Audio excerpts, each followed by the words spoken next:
Ladies and gentlemen, thank you for joining me today.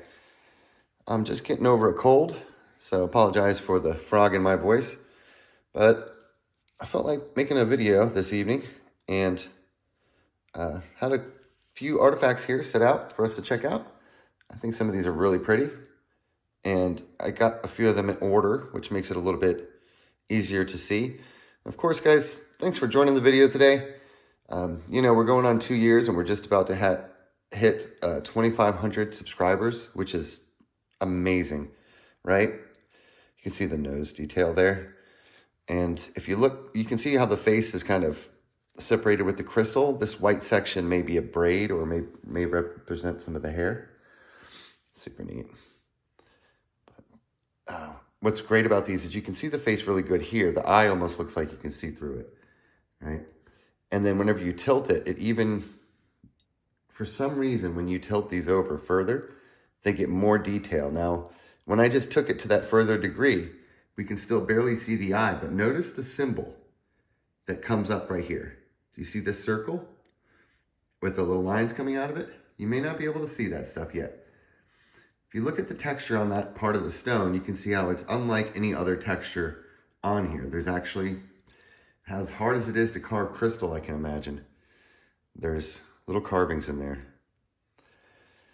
So this episode, I want to speak just a little bit about pareidolia, which is, of course, seeing faces in inanimate objects. And that's what a lot of people get accused of. And I just want to give you some defenses for that today. Whenever someone says, oh, you're just seeing faces in rocks or faces in clouds or, it's just pareidolia. When you're looking at these types of artifacts that oftentimes are encrusted with copper and gold, this little mammoth effigy here. And I'll do my best to talk and just be patient with me though, guys, because I am kind of sick. So I appreciate you hanging out again. And just want to talk about how the Paleolithic people or ancient people, the people, whoever made this art, had pareidolia, if we have it, just the same. Now, just to be clear, I don't see faces and stuff on anything else other than these artifacts. I've never been that kind of person. But whenever people say that to you, it's easy to point out that, yeah, if someone made this art who had that, then yeah, it is pareidolia. Sure. It doesn't mean it's not an artifact, though. It doesn't mean that it's not an artifact because the people who made it had pareidolia, right? It's a little hard for me to explain it right now, but I think maybe you guys get the point. Today we can talk a little bit about these painted crystals. So on site, when I first found out about the construction site and everything, these crystals would all be packed in their own little areas. So there'd be 5 or 6 crystals of the same exact type put around into a circle with usually a very large centerpiece. Some of these big giant crystals that I have are the centerpieces.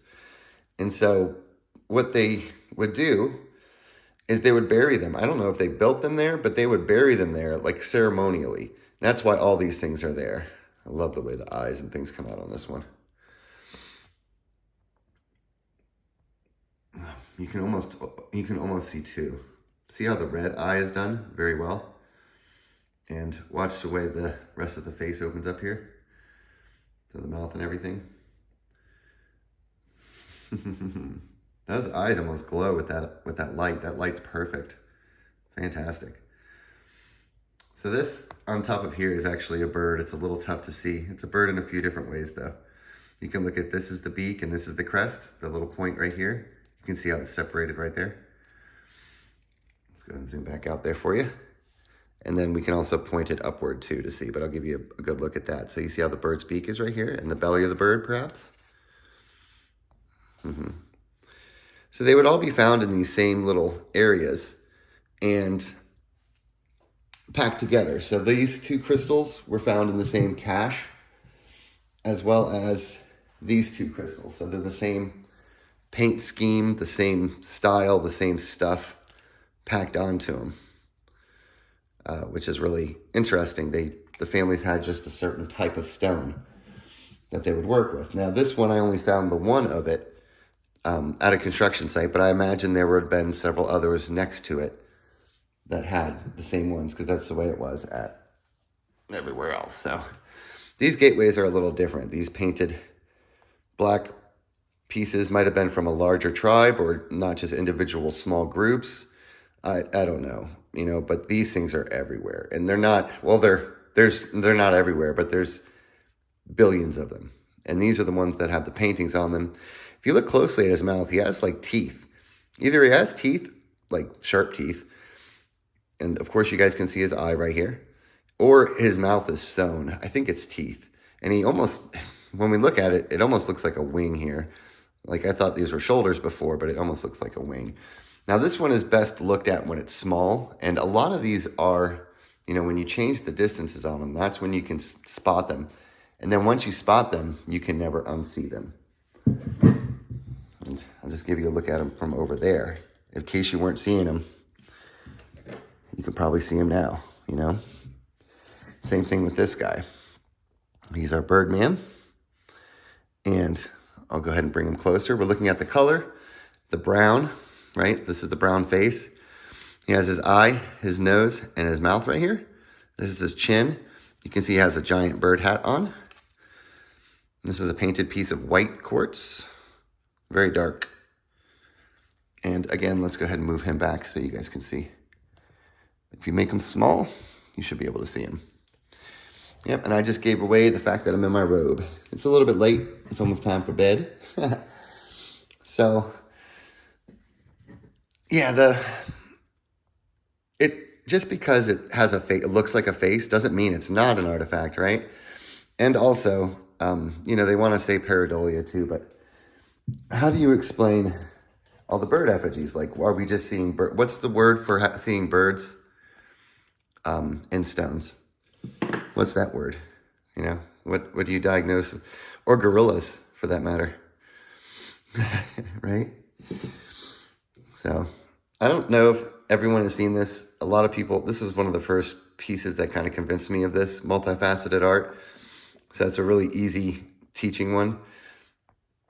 And if you guys want to see this one, it's the first video on my Eyes of the Ancients tutorial series. So I would show you now. I just don't want to bore everybody else. What's really crazy about this site, this is more of a modern Native American thing, I imagine, but I came with the handle all together. So got the handle for it right here with its crazy bevel in it.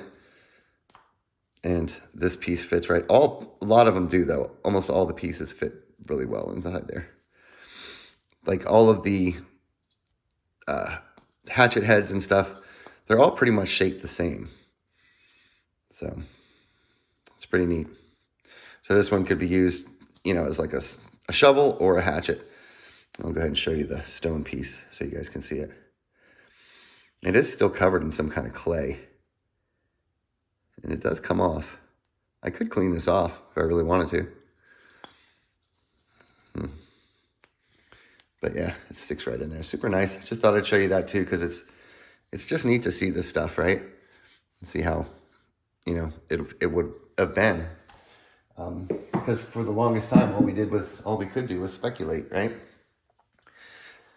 Let me show you the Spearpoint real quick, because I don't think a lot of people have seen one of these. I don't know how old this one is, but this is just the end of a Spearpoint, and I want to talk about the way that it is done, right? So it has a bevel on one side of it. One side of it is beveled, and it's wider at the very end here. I imagine so that if it went to a deer or something, it would stick in. And look how big that looks, right? I'm going to turn it to the side, and you can see how thin it actually is. And you notice it does have a rifling as well. You see the way it's rifled, so it can twist, right? Now this end is not beveled, but rounded into a circle, or, you know, half circle, what have you. So it's definitely not bent. Now, what I found interesting is that at the end here, at the end is some interesting work. And we see how wide it looks here, but if you look at the way they did the very tip of it, they even narrowed it down even more to make sure that it stuck in. I mean, it's just neat to see something that was carved and pointed by people who had a lot of experience with using wood to hunt animals. I mean, this was their livelihood. And sorry about the focus for a second there. I think we got it fixed now. But it's a really neat piece, and I wish that I could give this to somebody so that other people could study it and learn about it. Well, folks, that's 10 minutes, and it is, like I said, kind of getting close to bedtime for me. I'm just getting over this sickness, so I'm going to go ahead and call it a night. But I hope you guys have a wonderful rest of your day, and we'll do some more videos soon. Thanks for watching, and talk to you again.